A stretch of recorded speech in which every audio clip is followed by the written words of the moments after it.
Merci encore une fois à notre Père, le docteur et tous les hommes de Dieu, ainsi que les anciens. Vous allez me supporter durant une semaine.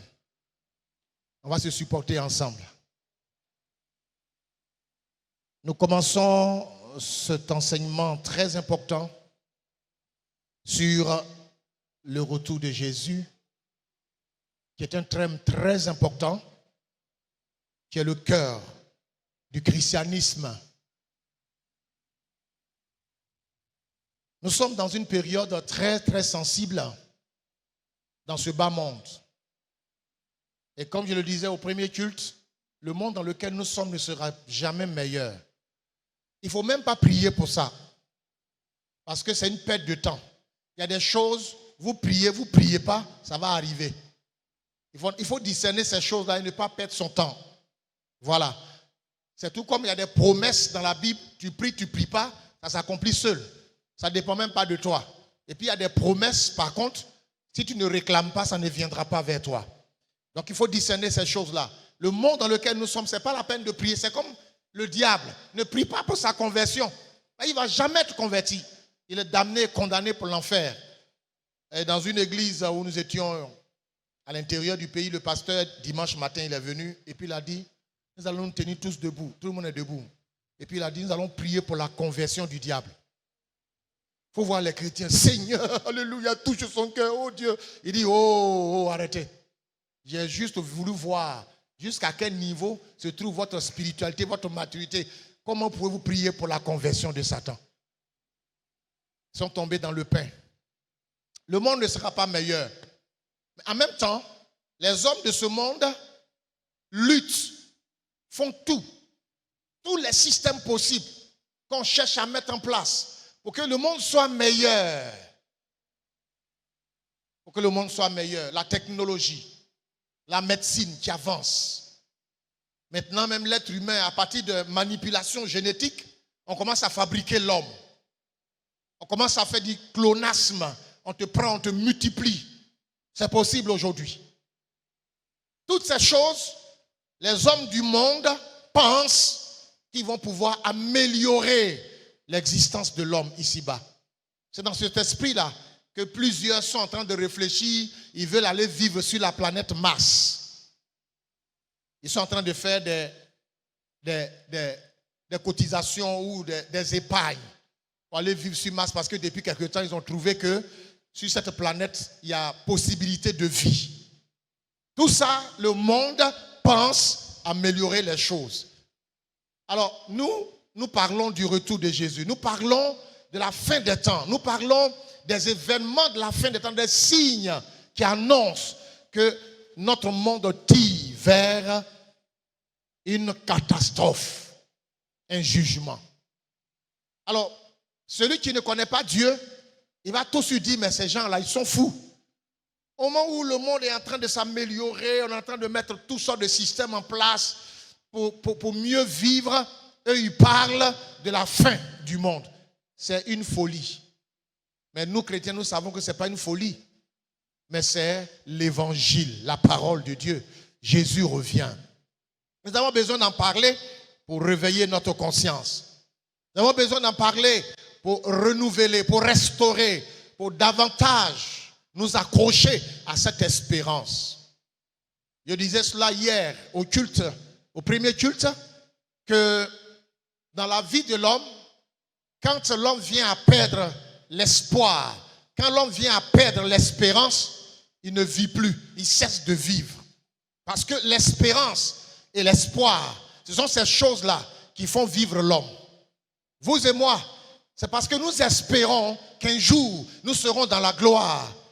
C'est ce qui fait que malgré les épreuves, on se dit, j'irai jusqu'au bout. Mais si je n'espère en rien, pourquoi venir à l'église? Pourquoi perdre mon temps? Je dois vivre. De sorte que le jour où je suis mort, c'est terminé. Mais c'est l'espoir et l'espérance qui nous amènent à continuer de marcher. Le thème qui nous intéresse est tellement captivant, tellement important, que nous voyons très bien l'enjeu. Parce que le temps qui est là devant nous nous enseigne déjà. C'est pour cela que nous prendrons le temps pour pouvoir faire, autant que faire se peut, une exégèse minutieuse, une analyse minutieuse de cette doctrine qu'est l'eschatologie, la fin des temps, ou les événements de la fin des temps. En parler afin de nous encourager ensemble.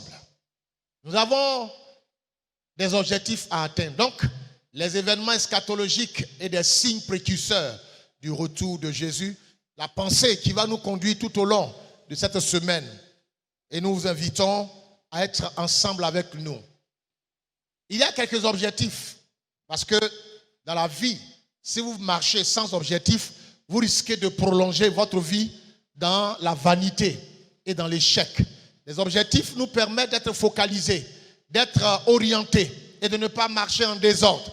Alors notre enseignement a aussi des objectifs. Équiper le chrétien en enseignant la parole de Dieu dans sa simplicité. Équiper. Vous voyez, un des signes de la fin des temps. Aujourd'hui, dimanche matin, quand vous vous levez, vous regardez la ville d'Abidjan. Les rues sont vides. Tout le monde est à l'église.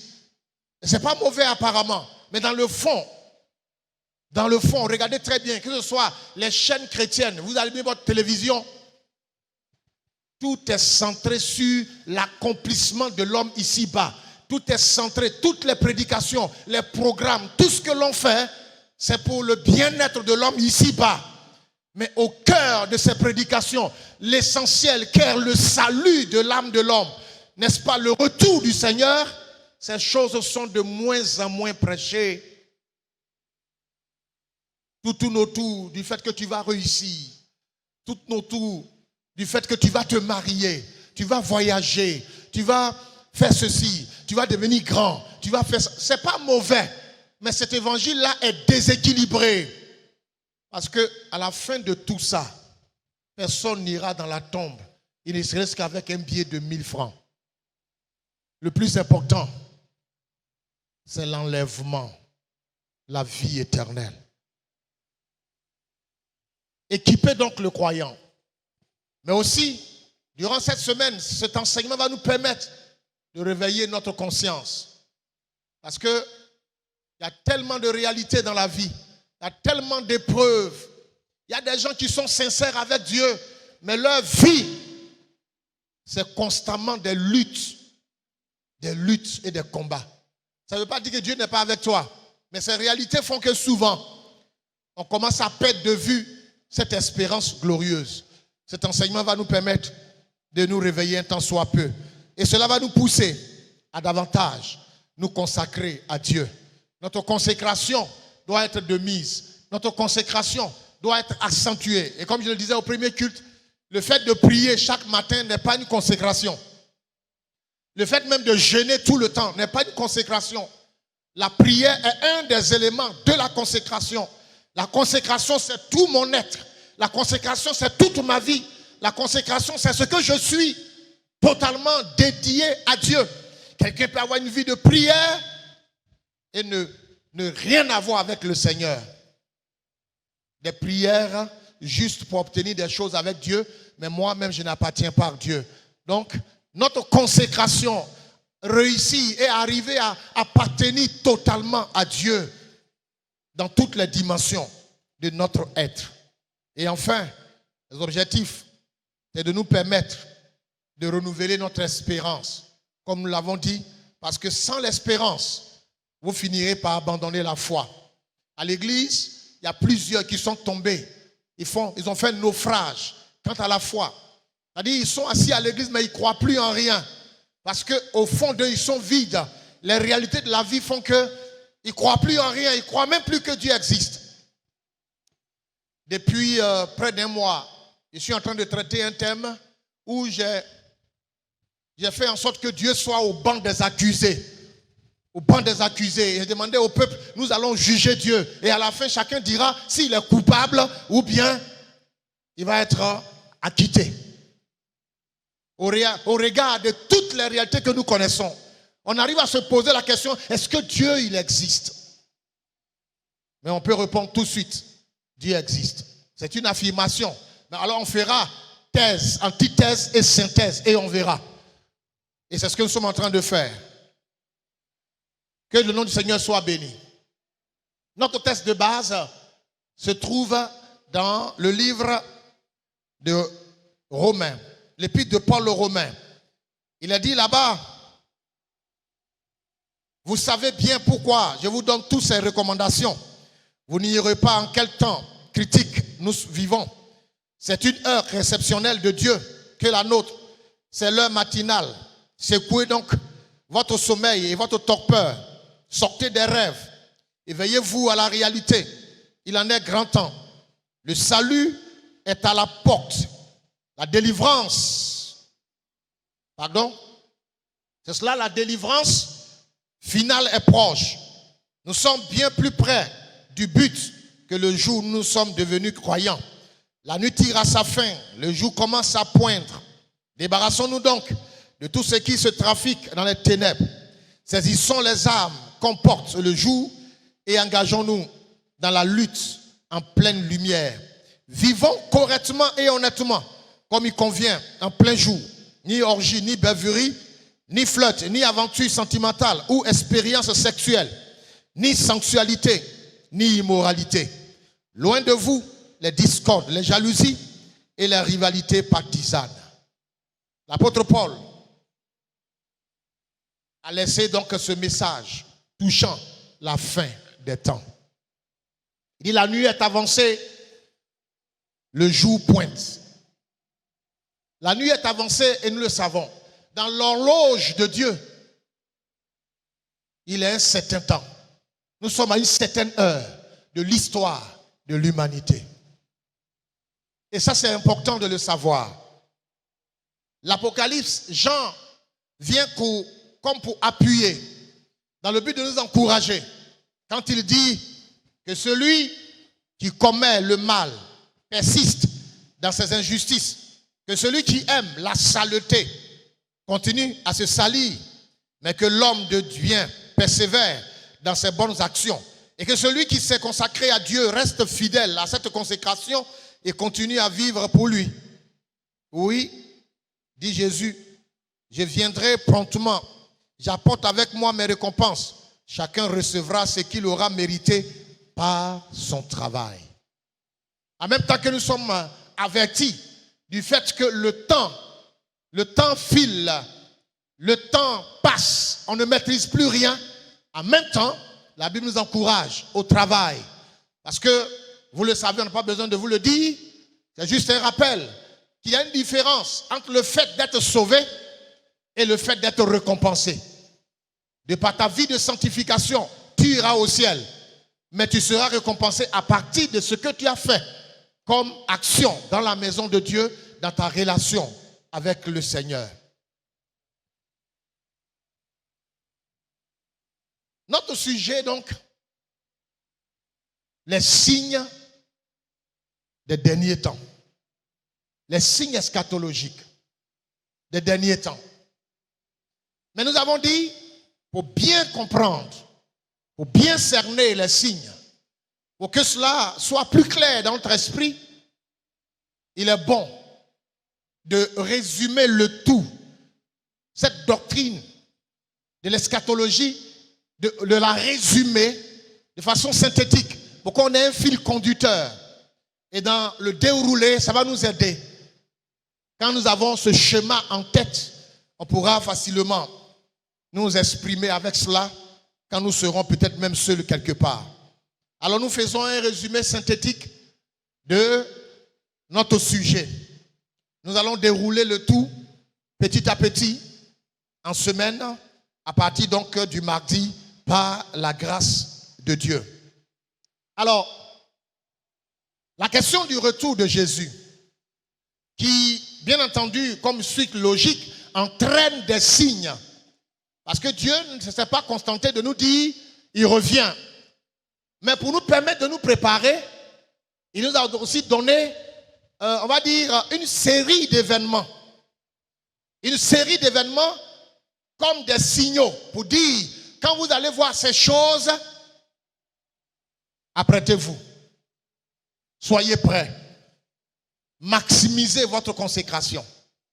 Alors, ce retour de Jésus là, qui est le thème central même de la Bible, la promesse du retour du libérateur ou du retour du rédempteur. L'Ancien Testament, dans son ensemble, depuis Genèse jusqu'à Malachie, tous ces prophètes-là, leur prophétie, ça tournait autour de ça. Et eux, ils disent, il vient. Il vient. Donc l'Ancien Testament dit, il vient. Maintenant, les épîtres, qu'est-ce que j'ai dit? Les évangiles, les 4, Matthieu, Marc, Luc, Jean, dans leur ensemble, dans leur façon de voir, eux, ils nous présentent ce sujet-là en disant, il est venu. Et nous savons, Matthieu nous montre que Jésus est né. Luc nous montre que Jésus est né. Marc nous montre qu'il a travaillé. Jean nous montre qu'il est fils de Dieu venu sur terre. Donc les 4 sont d'accord pour dire, il est venu. Maintenant, les épîtres, jusqu'à l'Apocalypse, eux, ils vont nous remettre en course. Ils vont nous remettre dans le bain, dans le jeu. Donc c'est eux, ce qu'ils vont dire qui va constituer l'enjeu dans lequel l'Église se trouve en ce moment. Le contexte dans lequel s'inscrit donc notre sujet. Les épîtres et l'Apocalypse, eux, ils disent, il reviendra. Alors, vous avez ces 3 expressions. Il vient, il est venu, il revient. Ces 3 choses dans votre esprit comme schéma, ça va vous permettre de mieux saisir quand nous allons commencer à dérouler le sujet lui-même parlant des signes des derniers temps. Alors, ceci va correspondre à cet autre tableau. Il est venu, sinon il vient. L'Ancien Testament dit il vient. Et dans il vient, l'Ancien Testament a présenté ce sujet-là comme étant une promesse qui est annoncée. Une promesse qui est révélée et qui est annoncée, présentée au monde. Il vient, le libérateur vient. Moïse pouvait dire, il se lèvera parmi vous. Quelqu'un sortira de parmi vous et il sera votre chef. Parlant du libérateur, il vient. Et dans les évangiles, en parlant de il est venu, ils vont ajouter avec les épîtres, il revient. Donc, on va voir les évangiles et les épîtres, les 2 choses. Il est venu et il revient. Celui qui devait venir, qui est venu, on nous dit, il revient. Et cela est, on va dire, combiné dans les actes des apôtres que nous pouvons lire ensemble. Actes chapitre 1. Et comme ils avaient les regards fixés vers le ciel pendant qu'ils s'en allaient, voici 2 hommes vêtus de blanc leur apparurent et dirent, hommes galiléens, pourquoi vous arrêtez-vous à regarder au ciel? Ce Jésus qui a été enlevé au ciel du milieu de vous viendra de la même manière que vous l'avez vu aller au ciel. Alors, il est venu, il revient, les 2 se retrouvent dans ce texte. C'est Jésus qui est venu pour accomplir l'œuvre de la rédemption, l'œuvre du salut. C'est lui qui est en train de partir. Et comme il s'en va, les anges viennent annoncer qu'il reviendra. 3 expressions donc. Gardez cela en tête. Il vient, il est venu, il reviendra pour nous chercher. Alléluia. Alors, dans les épîtres, cette venue, il revient là. On dit il revient. Il revient. Dans le il revient, on a une action en 2 phases. Un mouvement en 2 actions. Une venue, mais en 2 temps. Selon ce que les évangiles nous font savoir. Alors, quand il viendra ou quand il reviendra, La première action qui va donc se produire, c'est que c'est l'Église qui est enlevée. Nous sommes dans quelle expression? Dans laquelle des expressions? Il revient. Il vient, on n'était pas né. Il est venu, on n'était pas né quand il venait. Mais nous sommes venus, nous sommes nés, nous sommes venus trouver qu'il est déjà venu et il est parti même. Mais maintenant, nous sommes dans le contexte de il revient. Et dans ce contexte de il revient, il y a ces deux mouvements. Dont le premier, c'est qu'il vient pour chercher, il revient pour prendre l'Église, l'enlèvement. C'est ce qui nous préoccupe aujourd'hui. Et la deuxième phase de cette expression de il revient, c'est que il viendra pour se révéler au monde. Ce Jésus dont on a tant parlé, ce Jésus que nous, on n'a jamais vu. Ceux qui sont nés avant nous, au temps de l'église primitive, ils ont vu ce Jésus, mais comment? Sous une forme humaine, dans un corps humain, très limité. Mais le Jésus qui revient se révéler au monde ici, c'est le Jésus glorifié, ressuscité, le Jésus tout-puissant, le créateur des cieux et de la terre. Vous savez, la question de Jésus, elle est fascinante, l'histoire. En réalité, on dit, Dieu, son Fils, est venu sur terre. Il est né, et puis voilà, on l'a attrapé, on l'a jugé, on l'a crucifié, il est ressuscité, il est monté au ciel. Dans le fond, c'est quoi? C'est Dieu lui-même qui s'est fait arrêter. Dieu s'est fait arrêter lui-même.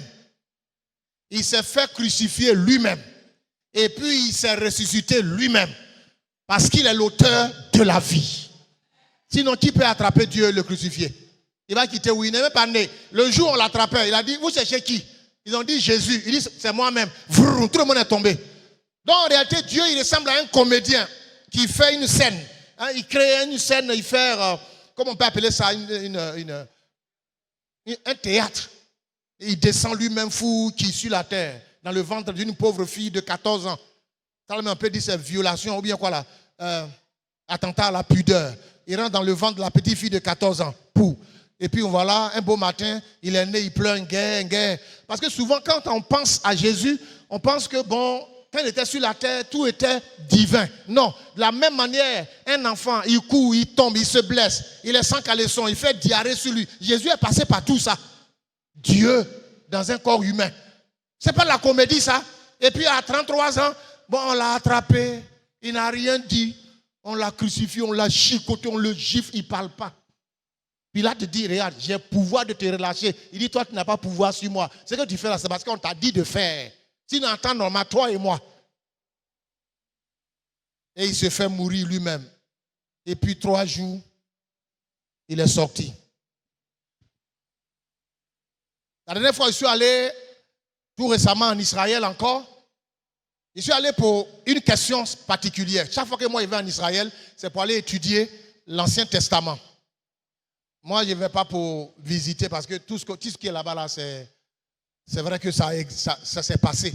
Mais chaque fois que je vais, c'est pour aller approfondir quelque chose qui me préoccupe. Donc, la question de la résurrection de Jésus m'a beaucoup intéressé, donc j'ai dû poser des questions. Alors, on dit il est mort, il est ressuscité 3 jours. Quand on regarde, c'est comme si Jésus est mort vendredi à midi et il est ressuscité dimanche matin. Quand moi je calcule, ça ne fait pas 3 jours. Ça ne fait pas 3 jours. Mais c'est des sujets très sensibles. Si je commence à dire ça ici, on dit il y a un petit pasteur qui est allé chez le doyen Aké. Voilà ce qu'il a dit. Mais en réalité, c'est quoi? Les Juifs disent ceci. En tenant compte du fait que chez les Juifs, le jour commence le soir. C'est chez nous, Ivoiriens. C'est quand le soleil sort à 6 heures. Oh, il fait jour, on se tire. Mais chez le Juif, le jour commence le soir. Ça veut dire quoi? Quand il sera 15h45, aujourd'hui là, à 15h45, 16h, le lundi a commencé chez les Juifs. Nous, c'est demain matin, on dira lundi. Mais chez eux, à 16h, lundi a commencé. Alors, quand on regarde, si on veut vraiment être sûr que Jésus a fait 3 jours, comme Jonas a fait 3 jours dans le ventre du poisson, jour 24 heures, ça voudra dire que Jésus a été crucifié le jeudi à midi. Jeudi à midi. Donc, jeudi, ça veut dire quoi? Jeudi a commencé le mercredi à 16h. Mercredi 16h à jeudi midi, ça fait un jour. Donc, jeudi 16h, vendredi 16h, ça fait 2 jours. Vendredi 16h à samedi 16h, qui amorce déjà dimanche. Donc, le matin, il sort. J'ai dit, ouais, vous n'avez pas tort. Ce n'est pas écrit dans la Bible là, mais ce que vous dites là, je peux accepter. Sinon, c'est trop compliqué de faire ce calcul-là. Mais je ne vous dis pas de prendre ça pour partir à la maison. Ça, c'est une parenthèse que j'ai ouverte, que j'ai fermée en même temps. On revient au signe eschatologique. Jésus revient pour enlever l'église et il revient pour se révéler au monde et pour le juger. Donc ce Jésus simple là, on le verra mais sous un autre angle, dans une autre dimension. Et ça c'est important. Pendant que nous sommes déjà à la maison en paix, le monde sera jugé. La Bible dit ceci. Des textes très longs. Déjà dans 1 Thessaloniciens chapitre 4, 13, où je vais résumer. L'apôtre Paul dit, il ne faudrait pas être ignorant. Car si Jésus mort, ressuscité et monté au ciel, ça sous-entend que vous et moi, nous serons aussi ressuscités un jour. Et il va donner 3 signes dans ce test. 3 signes. Un signal donné, la voix d'un archange, le son d'une trompette de Dieu, alors nous serons enlevés. Nous serons enlevés vers la cité céleste. Ça, c'est l'enlèvement de l'Église. Un des tests les plus merveilleux, c'est cela. L'Église sera enlevée. Alors, ça correspond à ce que nous étions en train de dire. Il vient pour l'enlèvement de l'Église. C'est ce test de 1 Thessaloniciens chapitre 4, verset 13 au verset 17. Maintenant, le second test, 2 Thessaloniciens chapitre 1, verset 6 à 10, qui est ici. Ça montre que là, c'est le jugement des nations. Jésus viendra pour juger, se présenter et punir le monde à cause de son péché. Frères et sœurs, voici donc, il revient là, les 2 phases. Premièrement, il enlève l'église. Et deuxième phase, il se présente au monde et il juge le monde.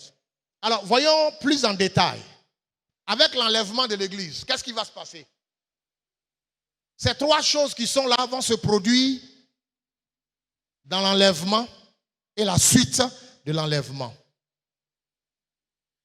La résurrection et la transformation de notre corps. Cette vieille peau que nous transportons, nous tous. Cette peau remplie de maladies qui nous fatiguent. Tout à l'heure, j'étais en train de causer avec mon ami et frère. Il m'a demandé, mais pourquoi ton ventre ne sort pas comme pour nous? Je lui ai dit, j'ai été tellement malade. J'ai failli faire un AVC. Et les médecins m'ont dit, pasteur, à partir de maintenant, tu ne manges plus foutou, tu ne manges plus attiéké, tu ne manges plus placali, tu ne manges plus foufou. Tu vas manger que des fruits. Donc depuis plusieurs mois, je suis devenu fructivore. Je ne mange que des fruits du matin jusqu'au soir et je dors à merveille. Je suis vivant. Je peux m'arrêter ici prêcher jusqu'à demain matin. Il n'y a pas de problème. Mais ce n'est pas facile. Souvent tu as faim, mais tu attrapes ton cœur. Puisqu'on dit tu ne fais pas attention, tu vas mourir un matin. Oh, je vais vivre. J'ai au moins 120 ans. Moi-même, je n'ai pas écouté. Si je veux vivre 120 ans, c'est que je dois aider Dieu à m'aider. Donc, suivez-moi. Mangez que des fruits. Et vous allez vivre longtemps avec moi. Mais vous voyez, on prend tellement soin de notre corps. Ce n'est pas mauvais. Chacun de nous, avant de venir ce matin, a dû prendre un bon bain, une belle toilette, comme la mariée, chic. On est tous sexy, mignons. Et on est venu plein de parfums. Mais ce corps sera resté ici. Nous allons revêtir un autre corps. C'est ce que la Bible appelle, ou les théologiens appellent transmutation, changement, en un clin d'œil. Et lorsque nous serons enlevés, on dit dans les airs, à la rencontre du Seigneur, et nous serons avec lui pour toujours. Dans ce pour toujours là, nous serons devant le tribunal de Christ. Moi, c'est ça là que j'attends. Le tribunal de Christ, il n'est pas question de condamner quelqu'un pour aller en enfer. Il y a une différence entre le tribunal de Christ et le trône blanc du jugement. Ce n'est pas la même chose.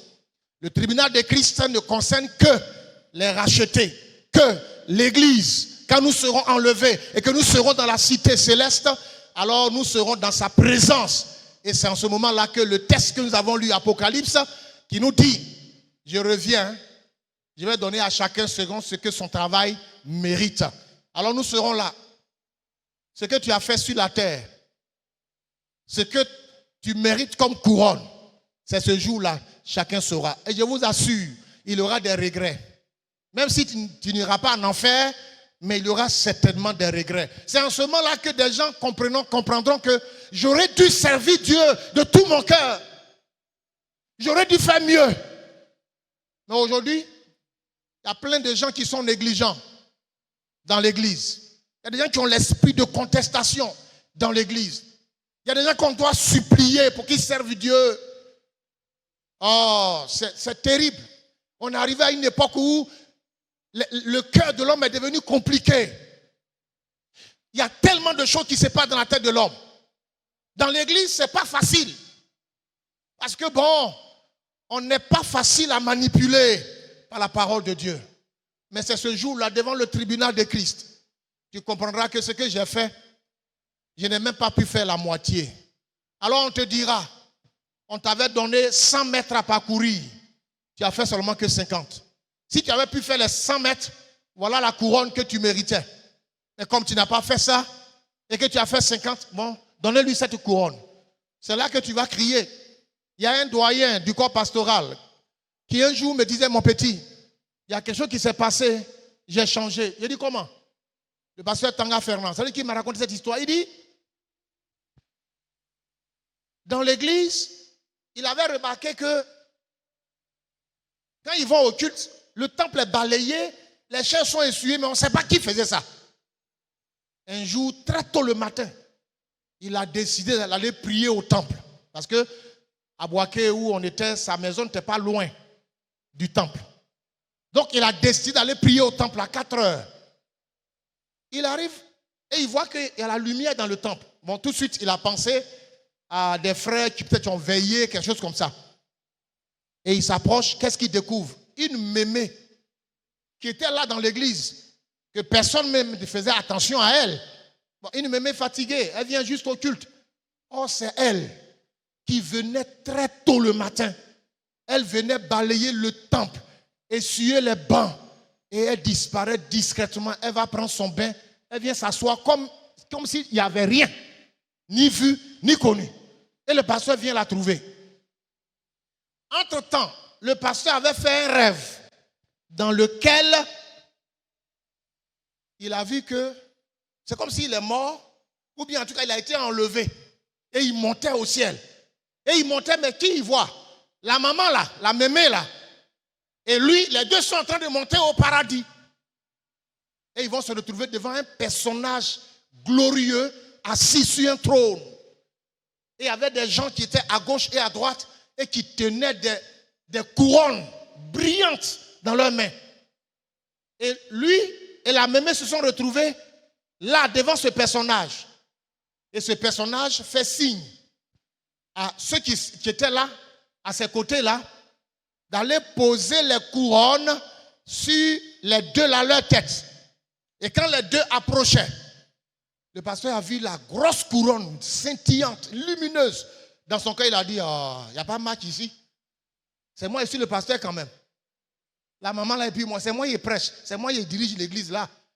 Elle ne peut pas avoir la grosse couronne. Assurément, la grosse couronne là, c'est sur ma tête que ça va venir.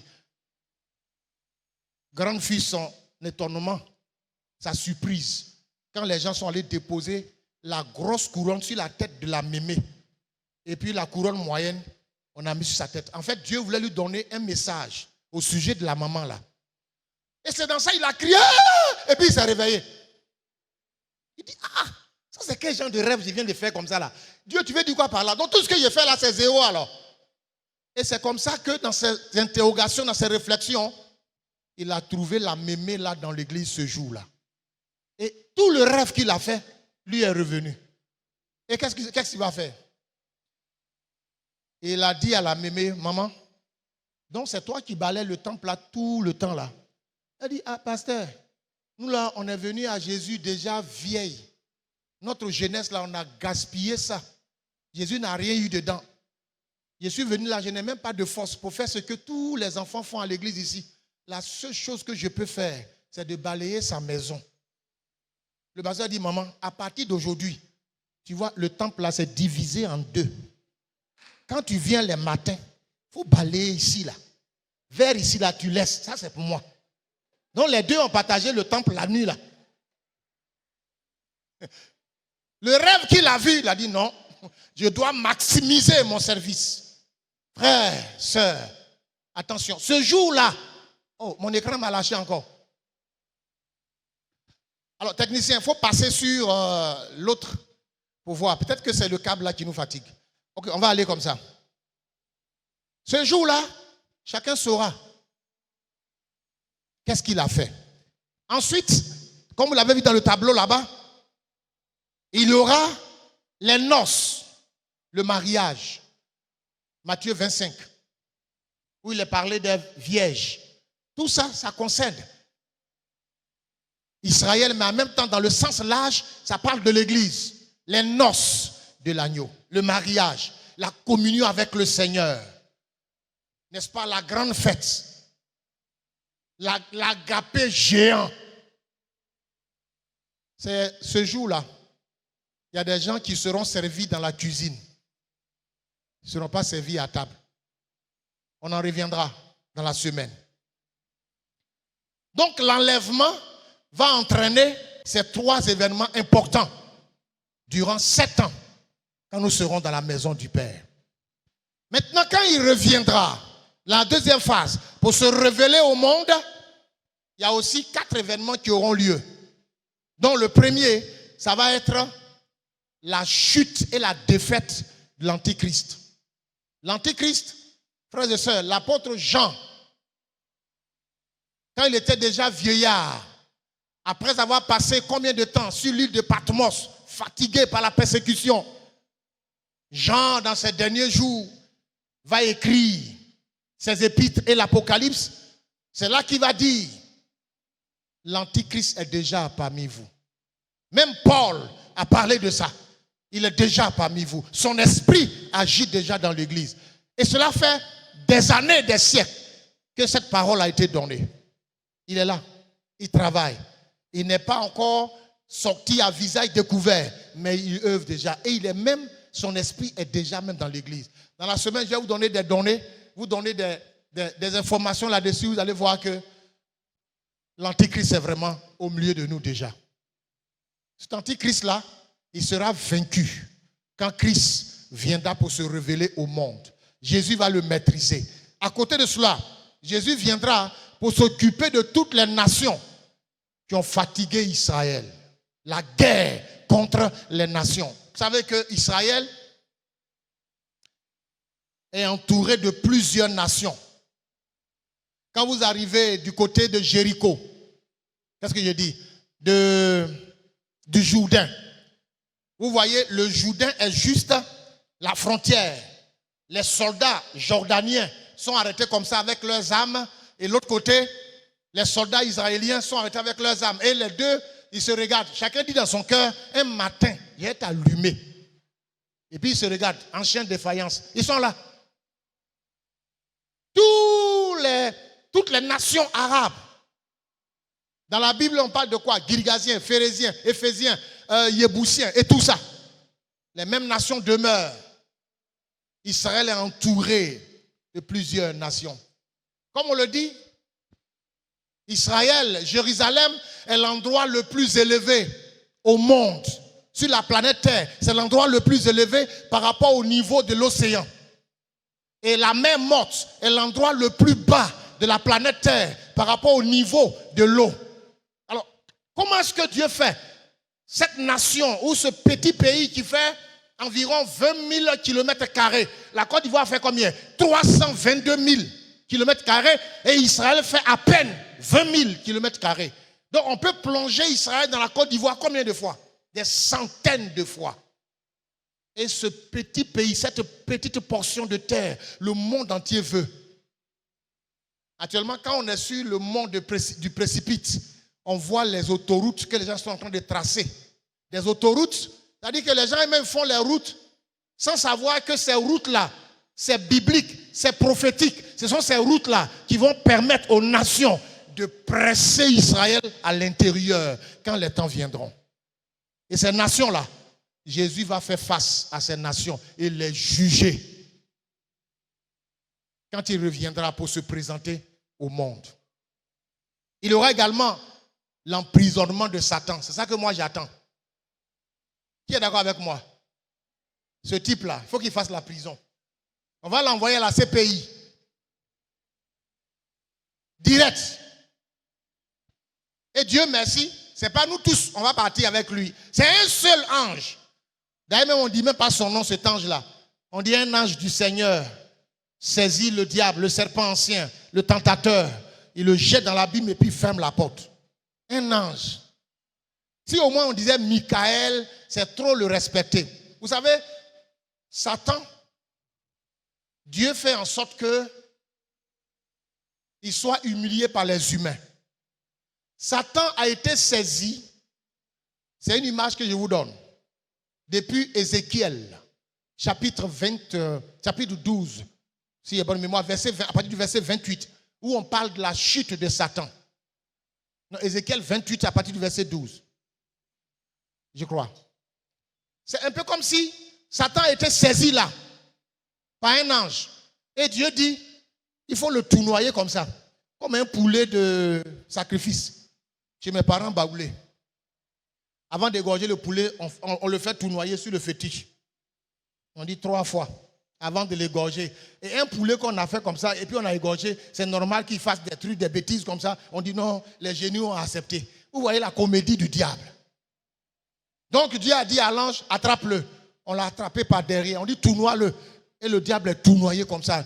L'ange a tourné le type là pendant des siècles. L'ange dit, grand roi, j'ai fait comment? Il dit, continue de le tourner. Parce qu'on va bientôt le précipiter quelque part. Fou, fou, fou, fou, fou. À un moment donné, Dieu dit, libère-le.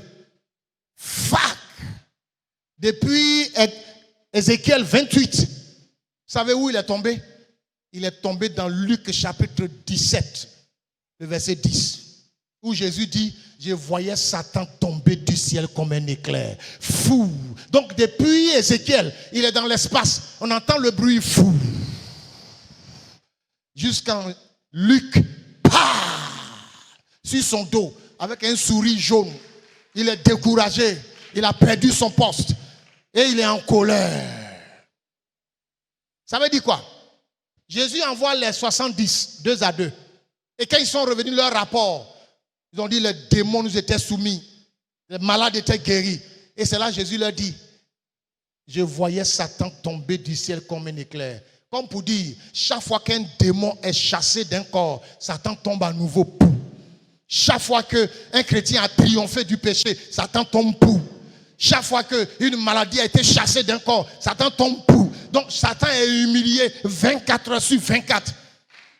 Et la cerise sur le gâteau, on va l'attraper un matin et on le met en prison, on ferme pour 1000 ans. C'est pour ça que Jésus revient pour une deuxième fois. Frères et sœurs, quand ce type-là sera en prison, Jésus va établir un règne de 1000 ans. Où toi et moi, nous qui serons enlevés, on sera avec lui. Les théologiens disent, ils discutent, mais ils disent, pendant ce temps-là, quand nous aurons revêtu le corps de gloire, l'homme pourra se déplacer à la vitesse de la pensée. On va se déplacer à la vitesse de la pensée. Ça veut dire quoi? Ils sont en train de dire, si tout de suite là, je pense ma maison, je suis là-bas. Pourquoi? Parce que nous serons dans un contexte surnaturel, pas dans un contexte physique. De la même manière, Jésus ressuscité, avec ce corps qui lui permettait de passer par des portes fermées, de la même manière, dans le surnaturel, je peux me déplacer comme je veux. Vous savez, le diable n'est pas omniprésent, ni omnipotent, ni omniscient. Le diable n'est pas présent partout. Seul Dieu est présent partout de la même manière et à la fois. Pas le diable. Donc, si on veut parler sur le plan humain, si le diable est à Boaké, il n'est pas à Abidjan. Mais je m'explique. C'est parce que le diable, c'est dans le monde spirituel qu'il vit ou qu'il travaille. C'est pour cela que, parce que dans le monde spirituel, il n'y a pas de barrière. Le monde spirituel, il n'y a pas de loi qui empêche. Le monde spirituel, c'est comme un espace vide où on peut voir partout, mais de façon physique.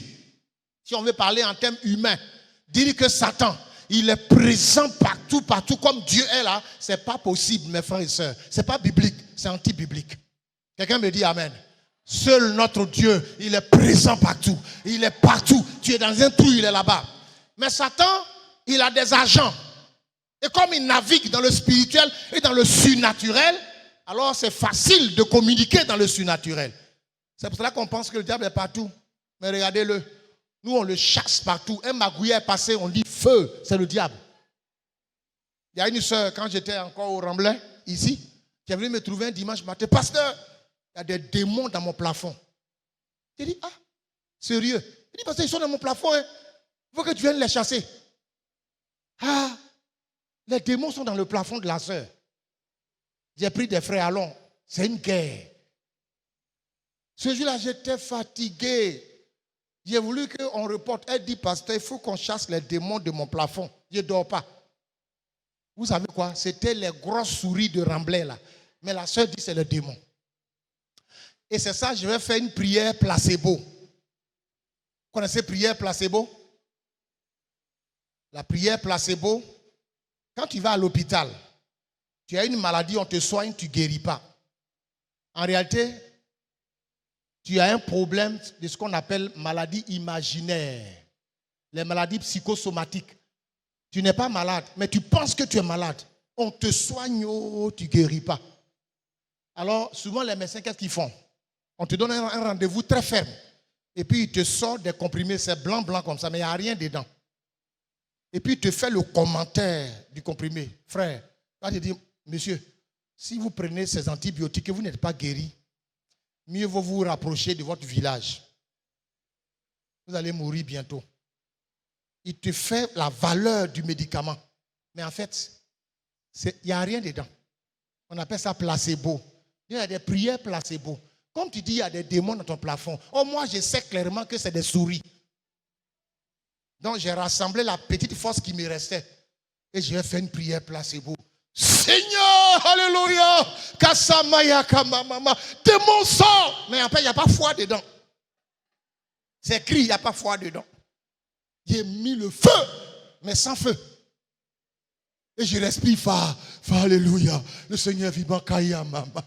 Et dit voilà, parce que tu vois, ils sont partis. Il dit ouais, ils sont partis quand même. Ils sont partis et ils ne vont plus jamais revenir ici. C'est pas fini. Une prière placebo. Donc, quand le pasteur te dit, je suis fatigué, il faut le laisser. Sinon, il va te faire une prière placebo. Pasteur Kofi, de temps en temps, prière placebo, pour calmer la conscience des gens. Ça, c'est la technique de nous autres pasteurs. Alléluia. Un règne de 1000 ans, nous serons tranquilles. Alors, frères et sœurs, cette venue de Jésus, l'Ancien Testament dit, il vient. Les évangiles disent, il est venu. Les épîtres disent, il reviendra. Mais les évangiles qui disent, il est venu, cette venue-là, c'est la toute première venue de Jésus sur terre, où il est né d'une femme. Ça, c'est la première venue. La deuxième venue, ça qui est, il revient. Et c'est dans il revient qu'il y a ces deux phases. Sinon, la première venue, il est né d'une femme. Il a vécu, il a fait le ministère. Il est crucifié, il est mort, il est ressuscité et il est monté au ciel. Et pendant tout ce temps, sa mort, sa résurrection, son ascension, ça a entraîné pas mal de choses, à savoir la défaite de Satan. Satan est déjà vaincu, mes frères et sœurs. Il y a longtemps, il est vaincu. Cette venue de Jésus a entraîné notre salut, notre libération, notre délivrance. Et c'est pour cela que l'Église est formée et que nous sommes enfants de Dieu. Alors c'est ce même Jésus que la Bible dit, il revient. Et il revient, les signes sont déjà là. Les signes sont déjà là. Et ce sont ces signes-là qui seront donc l'objet de notre réflexion le mardi jusqu'au vendredi. Que le Seigneur nous bénisse et soyons ensemble pendant ces jours pour qu'ensemble puissions édifier notre foi et nous apprêter pour le glorieux retour de Jésus. Amen et amen. Je te suivrai. Je te suivrai. Je te suivrai. Jésus, je te suivrai. Je te suivrai. Là où tu iras. Je te suivrai. Je te suivrai. Jésus. Là où tu iras. Je te suivrai.